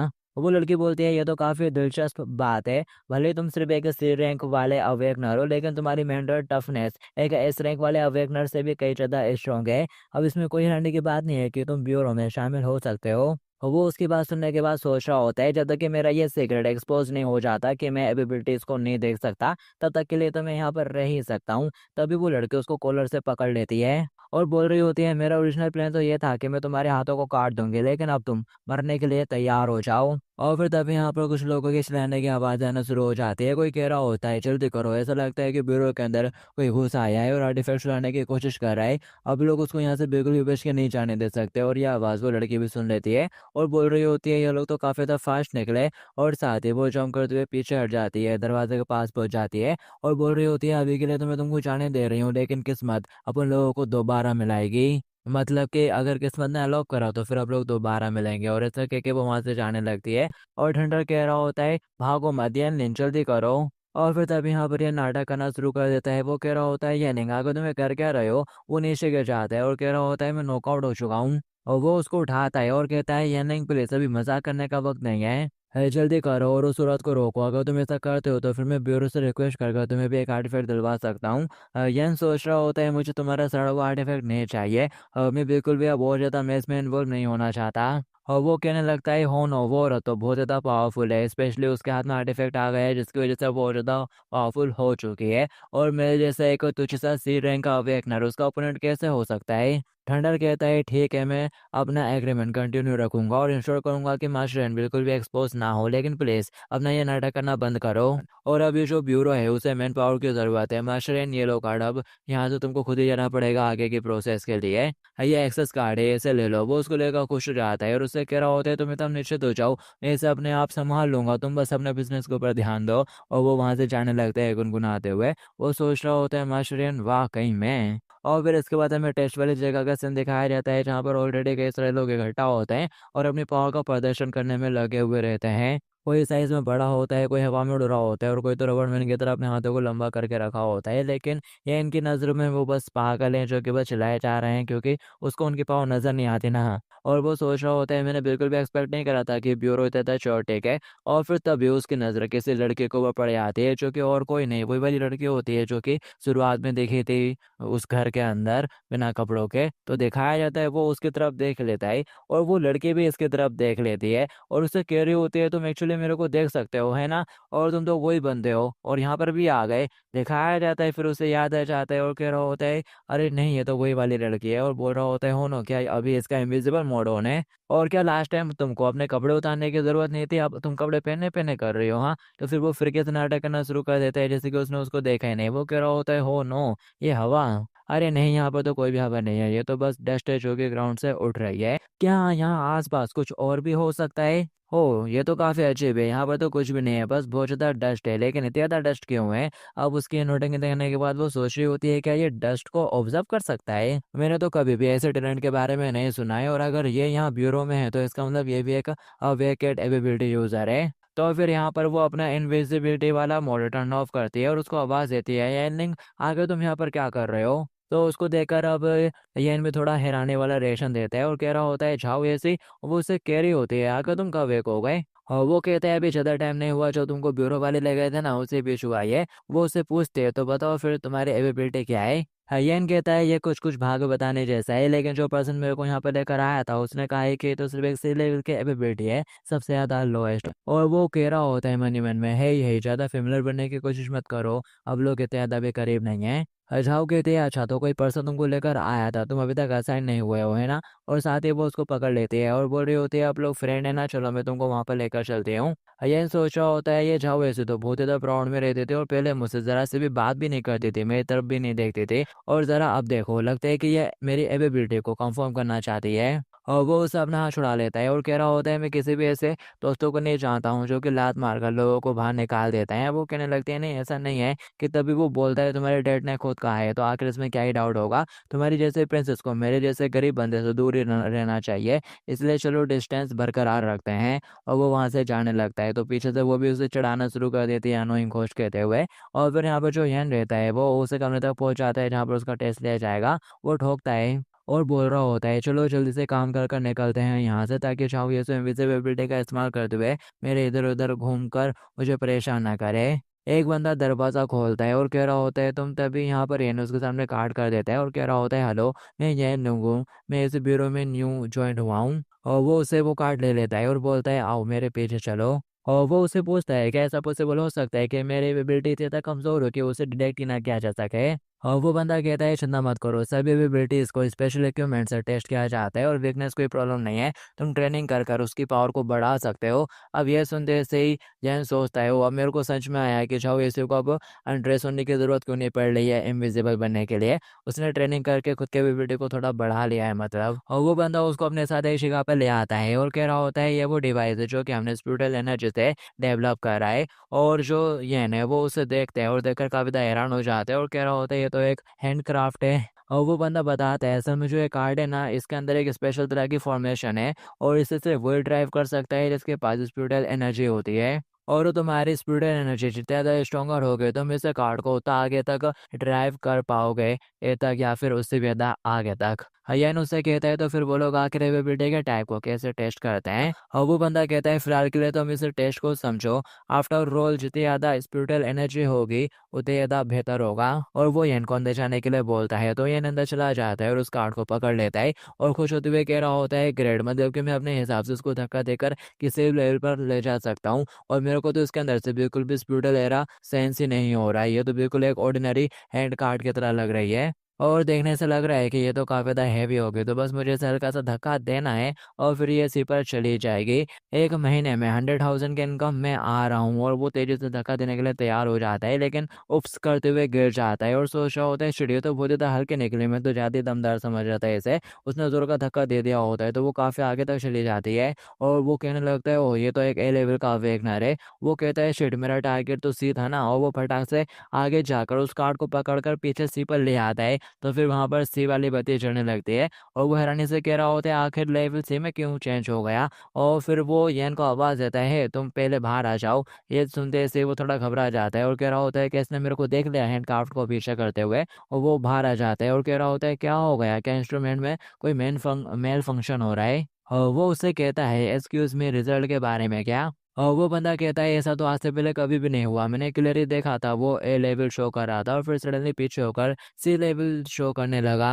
ये सुनते सीएन मनी मन हंसना शुरू कर देता है और सोच रहा होता है ऐसा लगता है कि इसने मेरे को कुछ भी करते हुए नहीं देखा। और वो मुड़ते हुए कहता है तुम्हारी एवेबिलिटी, आखिर तुम्हारी एवेबिलिटी क्या है। वो हैरानी के साथ कहता है क्या मैं। वो सीरियस होते हुए उसके पास आ जाता है और बोल रहा होता है टेस्ट के नतीजों में लेवल का इतना बड़ा अंतर दिखाई देना बहुत ज़्यादा सस्पिशियस है, क्या ये तुम्हारी एवेबिलिटी से रिलेटेड हो सकता है। यन सोचता है चलो मैं यहाँ पर कुछ भी कह देता हूँ। वो कह रहा होता है लगता है कि ये लक है। और वो बंदा हैरानी के साथ कहता है क्या लक। यन कहता है हाँ, मैं रैंडमली अपने लक को चेंज कर सकता हूँ, और जब कुछ देर पहले जब वैल्यू हाई आई थी उस समय मेरा लक इंप्रूव हो गया था और फिर सडनली डाउन आ गई थी, तो इसका मतलब ये है कि मेरा लक फिर एक से बुरा हो गया था थोड़ा। और वो कहता है अच्छा, तो ऐसा लगता है कि तुम अपने लक के ऊपर अच्छे से कंट्रोल नहीं कर सकते कि वो गुड होगा या बैड, क्यों, और ये क्रूशियल मूवमेंट में काफ़ी ज़्यादा अनरिलायबल हो जाएगा। वो कहता है हाँ हाँ डेट्स राइट, तो तुम देख ही सकते हो कि मेरी एबिलिटी कितनी ज़्यादा कमज़ोर है। और वो बंदा एक्साइटेड होते हुए उसको पकड़ लेता है और कह रहा होता है ओके मैं तुमको लेवल बी पर असाइन कर देता हूँ और 200,000 मंथली सैलरी के साथ।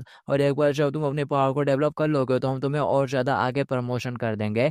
वो कहता है तुम्हारा शुक्रिया। और मनी मन कह रहा होता है फाइनली मैंने बल्फ करके सब मैनेज कर लिया। और फिर इसके बाद और वो अपने घर लौट आता है और उस बंदे की बात याद कर रहा होता है ये रहा तुम्हारा सैलरी कार्ड। और साथ ही अवेगनर ब्यूरो के नए कर्मचारियों के लिए कुछ नोट्स भी हैं, वापस जाओ और इसे पढ़ो। हम लोग तुमको किसी भी आगे डेवलपमेंट के बारे में सूचित कर देंगे। और फिर खाने परसेंट में आ जाती है जहाँ पर वो अपने घर में बैठा हुआ रहता है और कह रहा होता है तो मेरे को 200,000 की मंथली सैलरी मिल रही है या मैं तो अब अमीर आदमी बन गया हूँ। कि तभी दरवाज़ा खोलते हुए उसके लैंडलॉर्ड आ जाती है और बोल रही होती है तो फाइनली तुमने वापस आने का डिसाइड कर ही लिया। वो उसे कह रहा होता है अगर तुम मेरे रूम में क्या कर रही हो।